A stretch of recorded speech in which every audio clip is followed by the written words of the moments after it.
and welcome back to the channel to another watch list, my weekly rundown of what I've been watching and what I've been up to as far as cinema goes.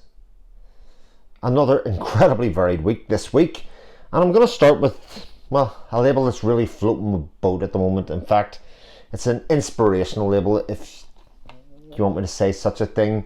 It's Second Run, and this copy of Witchhammer, they're just a label that released the most interesting movies, if nothing else. And this is no exception. Witchhammer tells the story of witch trials from the 1400s in Czechoslovakia, or what would have been Czechoslovakia at the time. And it's based on real life accounts. The film starts with an old lady going to church and receiving communion. But instead of eating it, she takes it out of her mouth and puts it and folds it up to put in her pocket.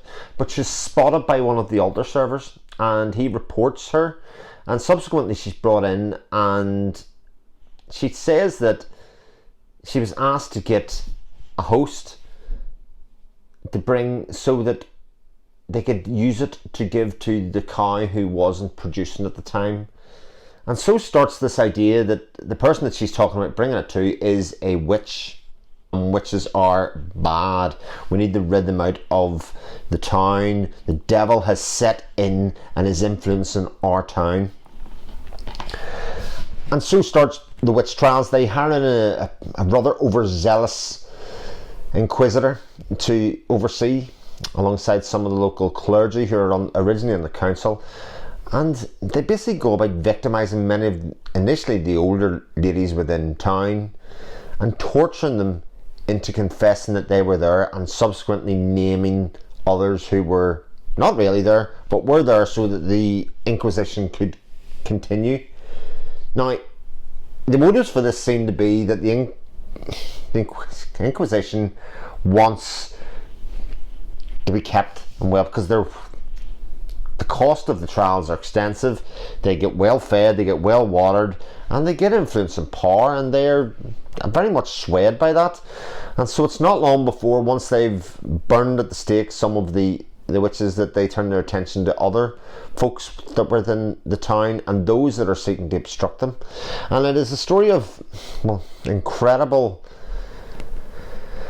abuse of power, and how one person can be given the power over an entire group of people. And it's incredibly difficult to watch, but also kind of amazing. It's made in 1969, and you know, I have to say, I haven't seen very many films of that 1400 era made in Europe, you know, very European cinema with that kind of idea. So it was, at one point it was quite difficult to get my head around the fact that this wasn't actually happening. You know, it's the fallacy of cinema, just playing with your mind a little bit, but that these were accounts, and there's good guys and bad guys within this story, but it's very much more of an account, and really about how females specifically were victimized within that time and period. And as you'd expect with Second Run, that in its own right, great film, watch, that's the way to go. But on the disc and in the booklet that there is here, and again I'll say the Second Run booklets always are some of the best pieces of reading you'll see.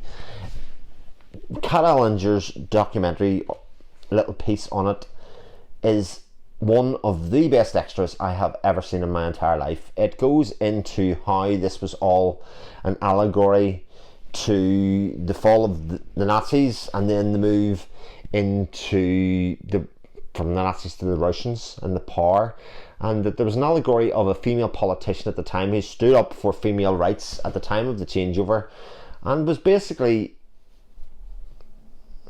well, she was state murdered because she was seen to be against the state, but she was forthright in her opinions, and that victimization of the female voice is spoiled very heavily within this film. It's a great film. It's an incredible documentary at the end. It is just some release in general, and one that will live long in the memory. That's Witchhammer by Otakar Vavra. Next one that I watched was an Indicator release. I'm actually working my way through, if anybody's been noticing, in the ones that I haven't watched in the spine order. So I'd seen like the first 10 and missed 11, that kind of thing. And we're up to number 17 in ones that I've watched, and that is The Wild One with Marlon Brando. They seem to have had a license together. It's another Stanley Kramer production, as you'll see.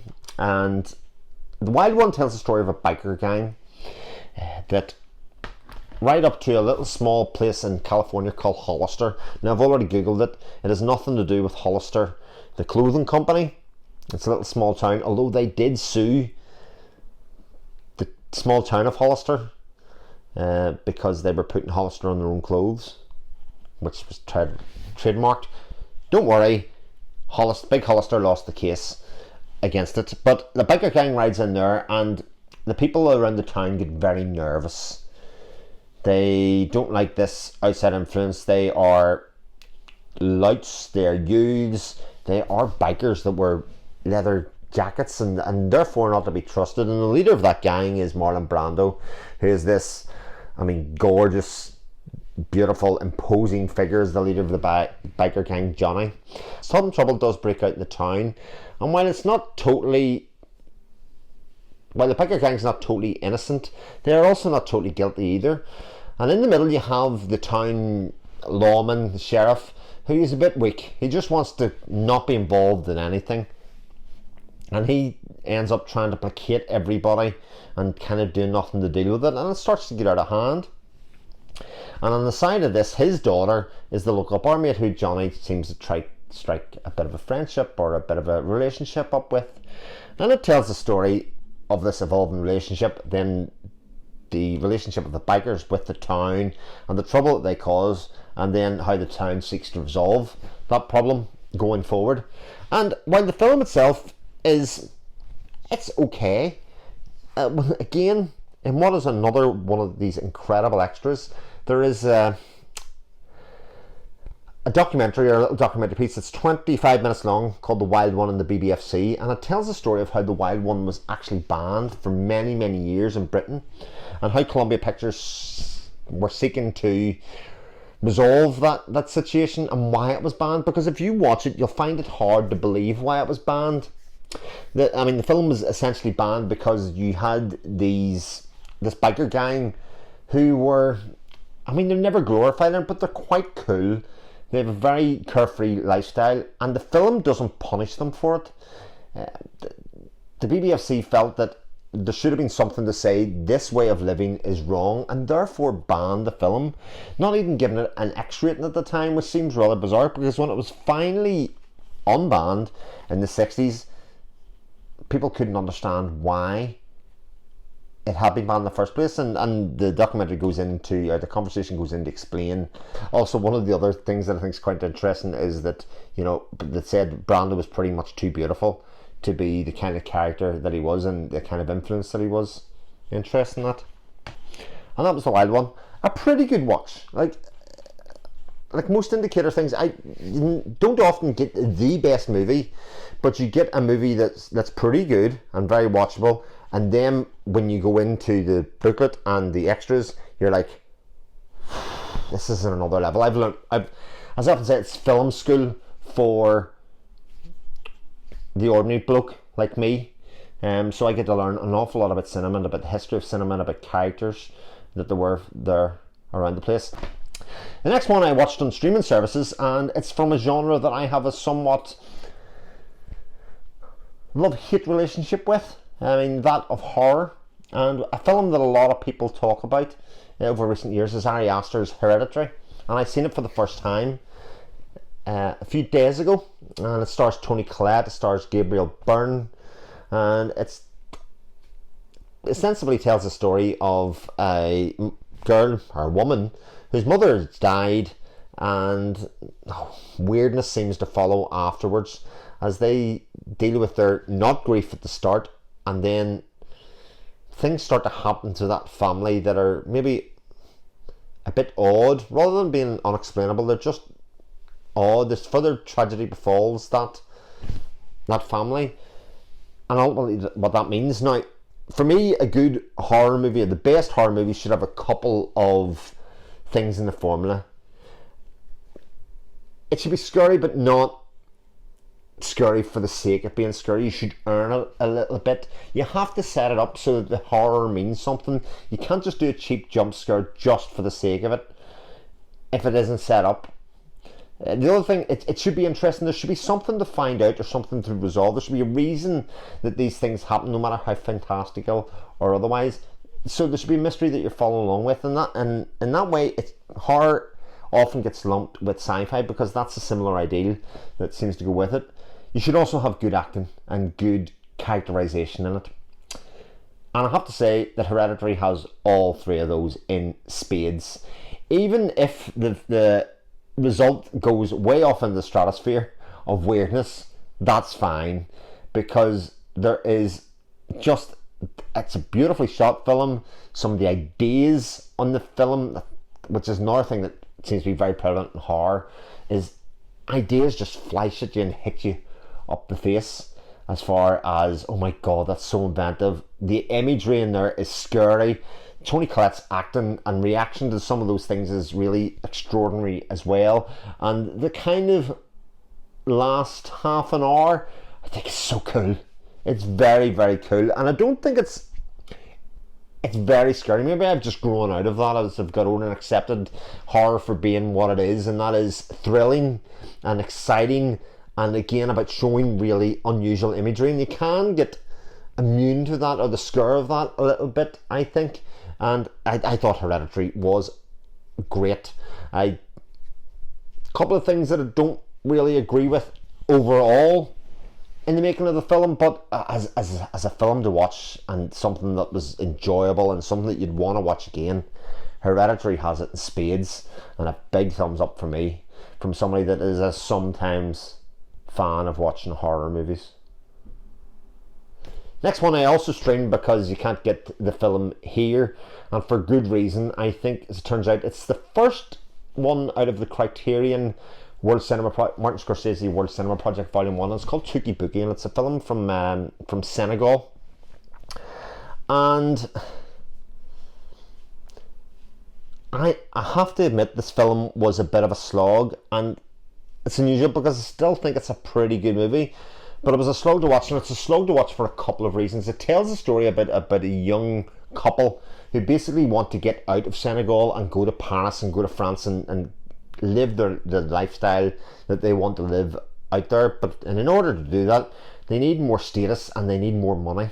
And it's basically about them trying to find ways in which to achieve that aim from the lifestyle that they currently have, which can be market stalls and very poor, run-down areas, and a grifting lifestyle that's dominated by some unruly factions within the region that they're from.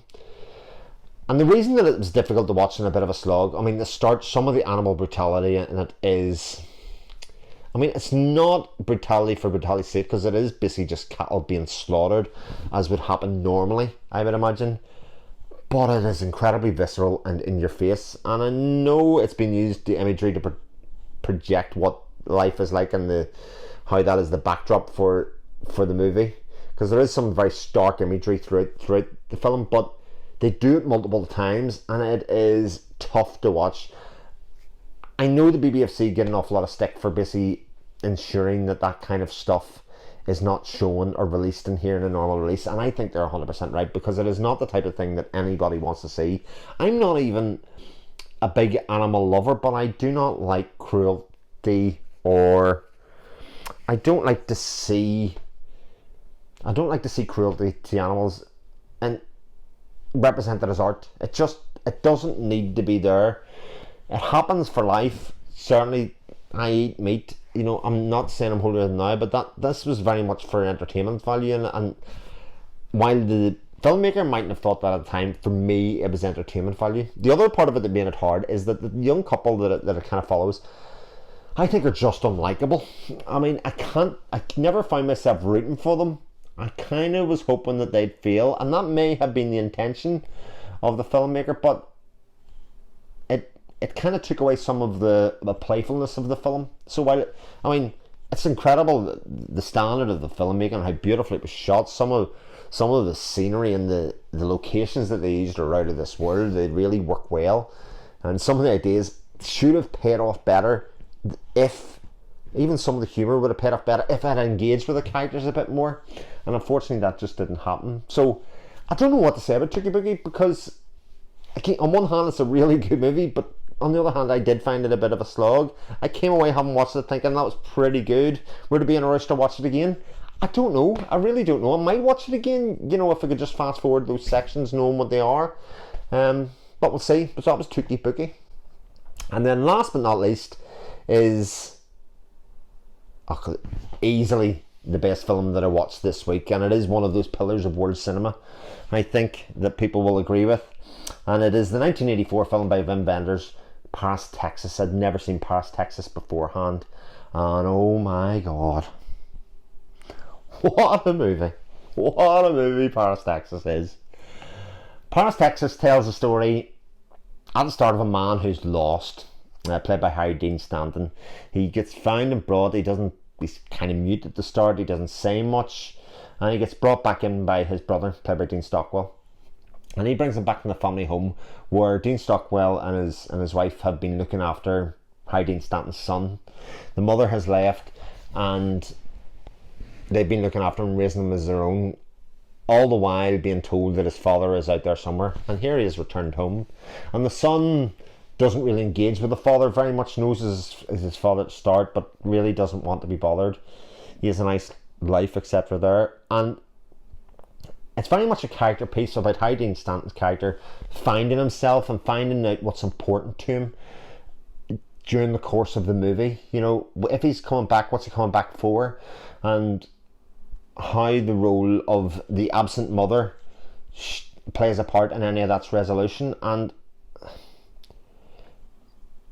it's interesting because I think if I watched this movie as a 15, 16 year old, I'd be bored to tears. I would say, what's happened here? Nothing's really explained. Everything's a bit vague.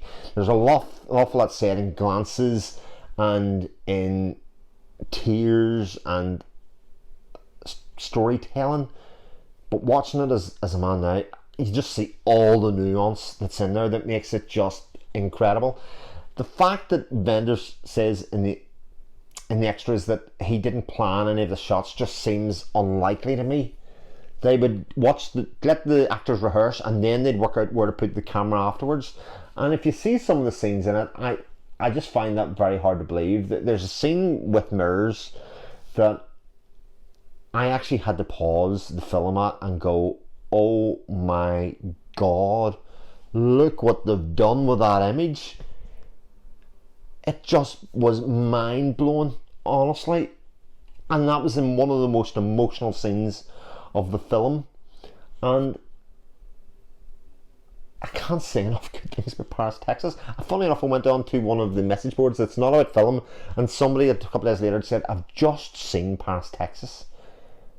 Can anybody recommend me another movie like that? And I started to, but I also said, I watch a lot of movies, and I can't think of many that have impacted me as much as that has as well myself recently. Still on disc as well, packed full of special features. A great soundtrack by Ry Cooder in it as well.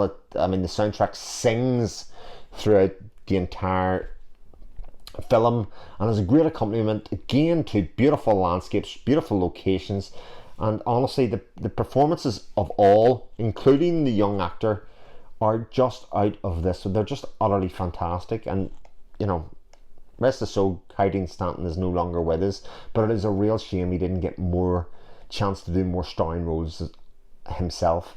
As Wenders put it, he couldn't believe that somebody would give him this kind of chance, or that he was going to be the star of his own movie, because he was a side actor for many years. And even Dean Stockwell had given up on acting at the time before he started in this, because he just didn't see the parts. People were coming looking for his parts, and he's great in it as well. It's another one of those what feels like an actor's film. The director put people in the place and give them all the tools they needed to have to make these great performances. Paris, Texas, amazing. What have you seen this week? What have you been up to? Let me know in the comments. Always interesting to hear. I have a couple of new releases just dropped through the door. The Bruce Lee sets just dropped through the door, and I've been working my way through some little projects that I've got in the fire that I hopefully we'll be looking at soon, because I do like a project and I like a theme, even if I'm not going to make videos about it, although in this case I probably will make videos about it coming up. So thanks very much for watching. Take care of yourselves, and I'll speak to you soon. Bye.